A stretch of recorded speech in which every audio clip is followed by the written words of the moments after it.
Every day, millions of people make health decisions based on information that was never properly proven.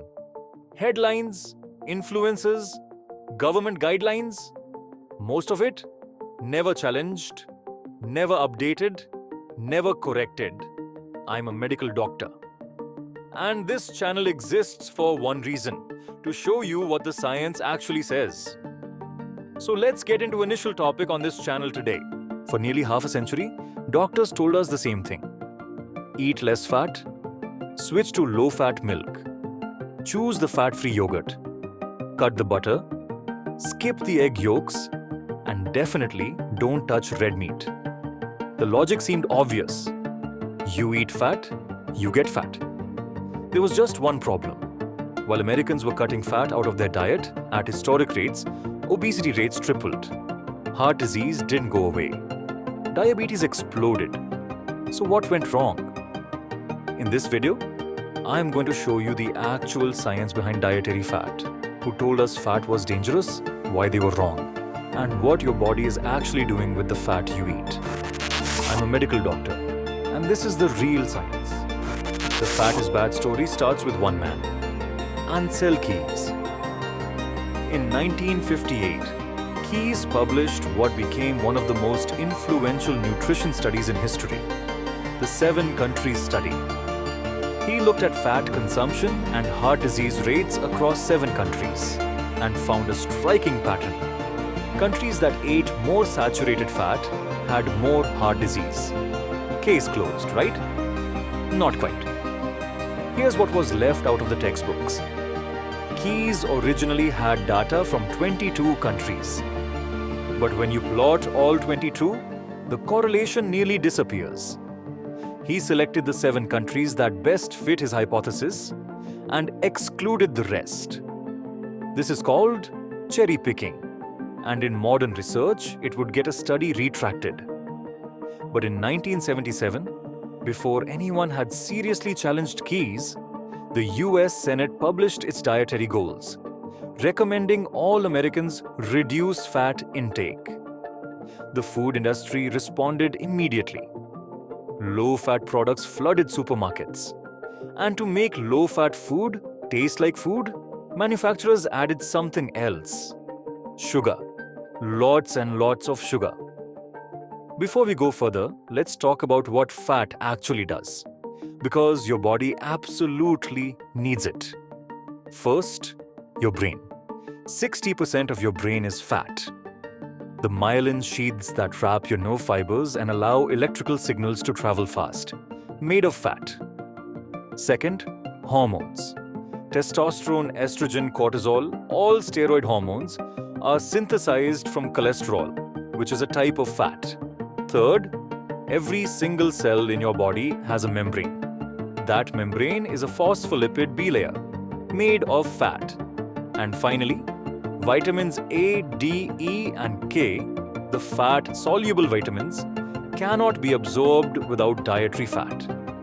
Eat a salad with fat-free dressing and you absorb almost none of the vitamins from those vegetables, for energy, for cell repair, for hormone production. Fat is not automatically stored as body fat. It's used. Contrast that with what happens when you eat excess refined carbohydrates and sugar. Blood glucose rises rapidly. Your pancreas releases insulin.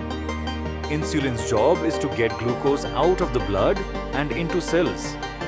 But when cells are already full of energy, insulin does something else with the excess glucose. It converts it to fat and stores it in your adipose tissue. The hormone that actually causes fat storage is insulin. And the food that spikes insulin the most is refined carbohydrates and sugar, not dietary fat. In 2014, a landmark meta-analysis published in the Annals of Internal Medicine looked at 72 studies and over 600,000 participants. Their conclusion? There is no significant evidence that saturated fat is associated with cardiovascular risk. This was not a fringe paper. It was one of the largest nutrition meta-analyses ever published. Then, in 2017, the Pure study, The prospective urban-rural epidemiology study followed 135,000 people across 18 countries for over 7 years. They found that higher fat intake was associated with lower mortality, and higher carbohydrate intake, not fat, was associated with higher mortality. The Lancet published it. You can find it with a Google search. It's real. The 2020 US dietary guidelines quietly removed the cap on total fat intake that had been there for 40 years. They didn't make a press conference about it. They didn't apologize for 4 decades of advice that may have made millions of Americans sicker. They just changed the number. And nuance matters in medicine. Saturated fat found in meat, butter, cheese, coconut oil. The science is genuinely mixed on this one. Not the villain it was painted as, but probably not unlimited either.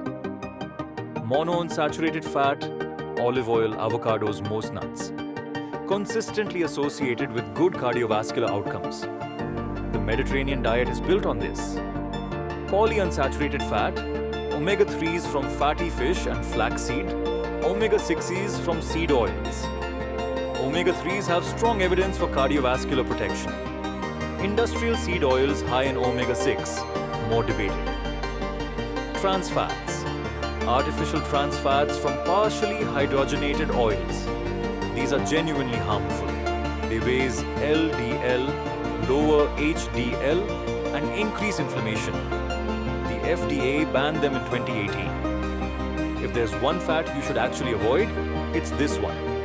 When checking food labels, the phrase to look for is partially hydrogenated oil in the ingredients list.